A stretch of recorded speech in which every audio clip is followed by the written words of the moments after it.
వక్ఫ్ amendment bill 2024ని చట్టం చేయకుండా దేశవ్యాప్తంగా చేసే ఆందోళనలో భాగంగా కాంగ్రెస్ పార్టీ ప్రతినిధిగా నేను మీ ముందున్నా.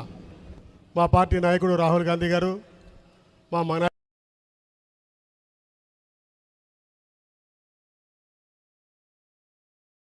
వక్ఫ్ సవరణ బిల్లు చట్టం కాకుండా ఉండే దానికోసం పార్లమెంట్ లోపల బయట జంతర్ మంతర్ దగ్గర దేశవ్యాప్తంగా రాష్ట్ర రాజ్యాలలో కాంగ్రెస్ పార్టీ దేశవ్యాప్తంగా ముస్లిం మైనార్టీ సోదరులతో కలిసి నడుస్తున్న విషయం.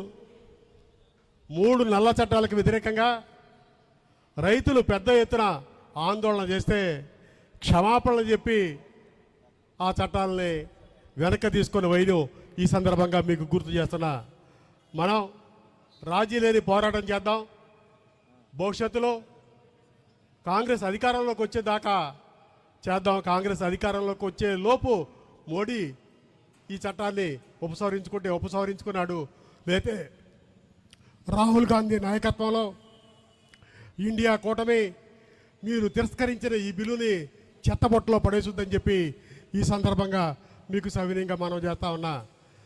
బీజేపీ దేశవ్యాప్తంగా మత సామరస్యానికి మైనార్టీలు భంగం కలిగిస్తున్నారని చెప్పి రకరకాల పుకారులతోటి మన మీద చేస్తూ ఉన్నారు.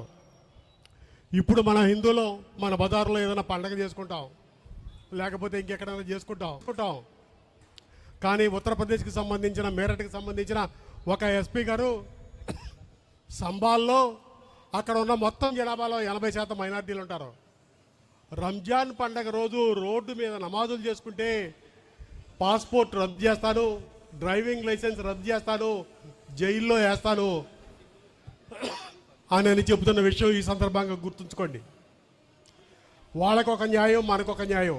ఏదో ఒక విధంగా రెచ్చగొట్టి హిందూ ఓట్ బ్యాంకుని తన చెప్పు చేతుల్లో పెట్టుకోవటం చేస్తున్న పెద్ద కుట్ర ఇది.